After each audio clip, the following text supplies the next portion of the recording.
Yeah, I must say, very busy morning here on Twitter. This is from Education Idealist saying, I'd like to ask why late payments of fees by the Department of Education for bursaries. That's perhaps one. I'm not sure if it necessarily is pertaining entirely to the Mpumalanga province, but no doubt, Premier, it does affect you as well. Another one from Manyovu saying, ask the Premier about the issue of unemployment. How is it going to be solved? Right, just to talk more about unemployment. Here's a very, very topical one, especially today when you're finding that the drug of nyalpe has been finally criminalized now. But there is a question from Mangi Mafuleka saying, nyalpe drug is a big problem, especially in Witbank. What is the Premier doing about that? So drug abuse in your province, Premier, what's happening there? Another thing, let's beat Westham. Okay, Stanford and Causey saying, corruption is all over, more especially in the government departments in Mpumalanga. The Premier cannot prevent it. Okay. So again, talking about drug abuse in the province. And what else are we seeing here? Just, all right, just lots of comments. Here we go. Again, just saying the good thing about the province is that they do invest in education, but more needs to do. All right, there's another one. Just there we go. Here's one here coming in as well. Terence Matera saying, Bushbuck Ridge, the Njaka Dam project. When are people going to get running water? This is for more than 10 years now that they've been waiting. I think we asked that earlier, so please let's try and address that one if we can. I think that's a very, very important question to go to. Peter, I go back to you now. There are more, so whenever you need some more questions, we're here. We're ready to ask. Okay, Leanne, thank you very much indeed. Premier, I know education is your background, and that's possibly why that I guess they're saying that you're doing well there. But question, late payment of fees in terms of paying of bursaries, is that something that you're aware of? Well, I'm not aware of. We are trying our best to support our students, but the MEC is here. All right. Is MEC for Education, where are you? If you could... just to break the silence. If we can get the microphone to you. MEC, if you could stand up, just say your name, and also just if you could tell us if you know anything about this and what's happening about the late payments. Good morning, Peter and everyone here. What we know about late payments as far as bursaries are concerned is that when we receive the invoices late from the institutions, that's where we find to be paying late. But generally we try by all means that during the first quarter when we receive the invoices, we pay everything. So, but sometimes there are those delays. Thank you. All right, Premier, payment of service providers, that's also another common issue across the country. And again, this was raised with the public protectors that some service providers were being paid late by government. Is that still happening? Why is that happening? I'm doing very well on that. Yeah. You can check the report from the presidency. In fact, with regards to all the provinces, I'm best. Okay, so you're cracking the whip. Yeah, best. All right, unemployment is something that keeps coming up, and this is something that you've talked about in your State of the Nation address. With the economy growing only at 2.4% on average in the last 5 years, what are you going to do extra or different to create jobs? Well, like I said, the approach going forward, invest on skills, find the appropriate skills, train those that you can train, place them. Support your small businesses. Ensure that when they do business with government, they are paid on time.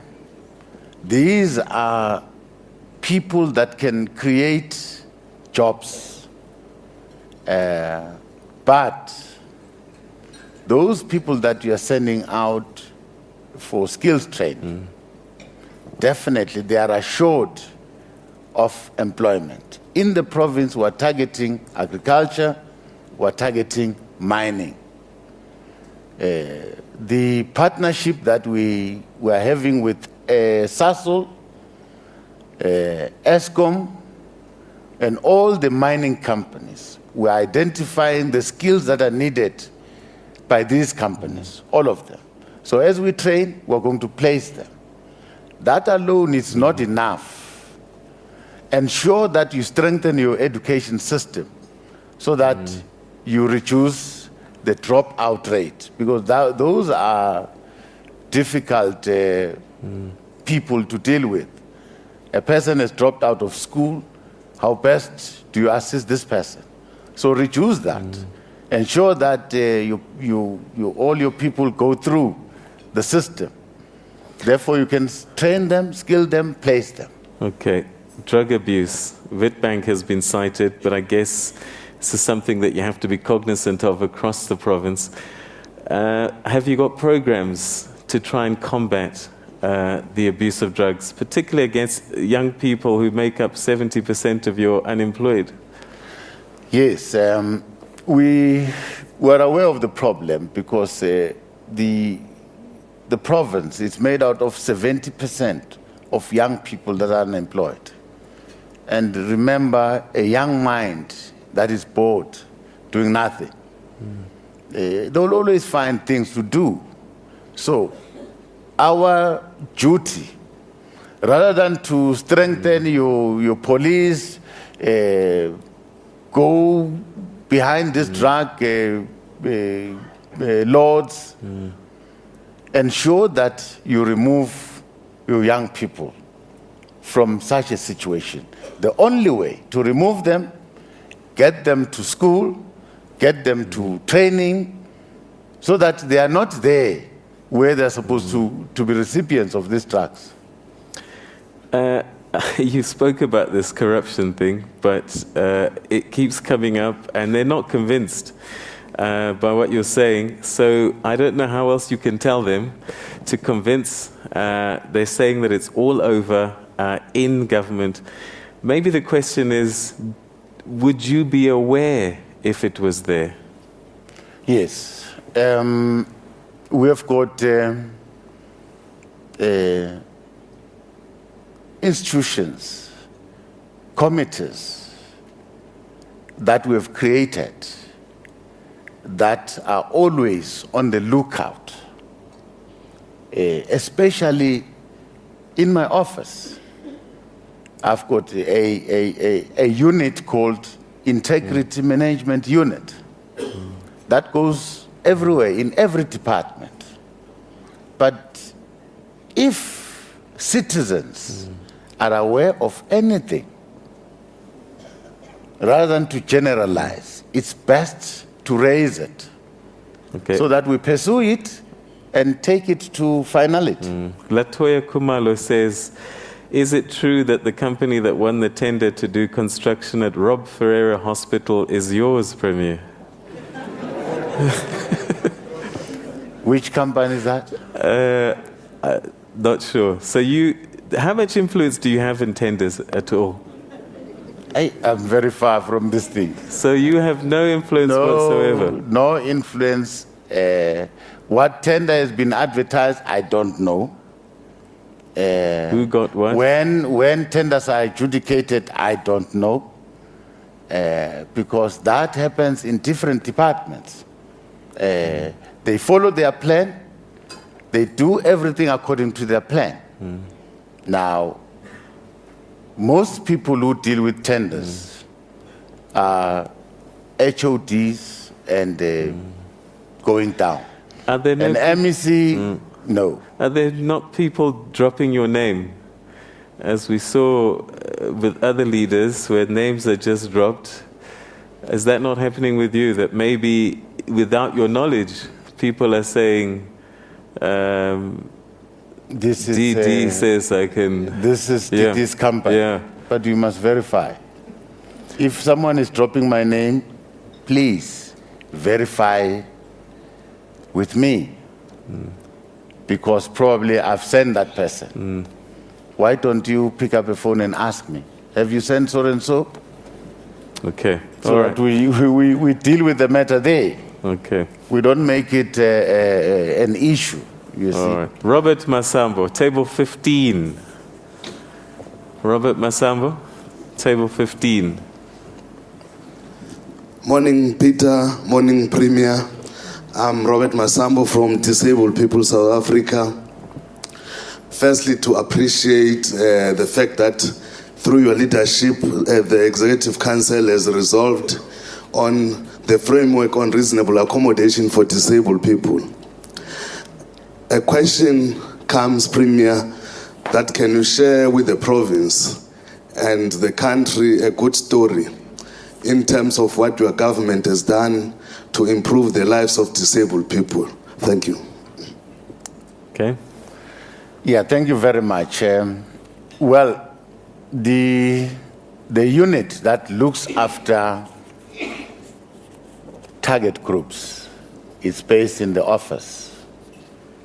We look at the youth, disabled, women.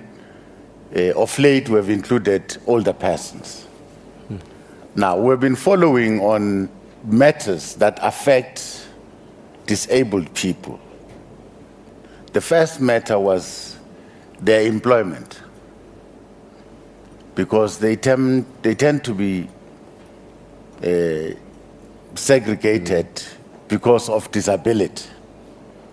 So we've enforced that. There's a reasonable percentage that we're happy with of people living with disability that are employed. He's one of them. He's working. Okay. He's working. He's working. We are doing everything to get our buildings to be user-friendly to people living with disabilities, whether blinds or the deaf.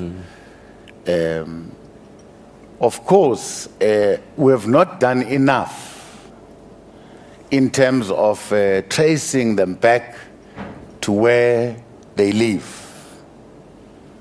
It's only sporadic incidences where we identify one, we build a house.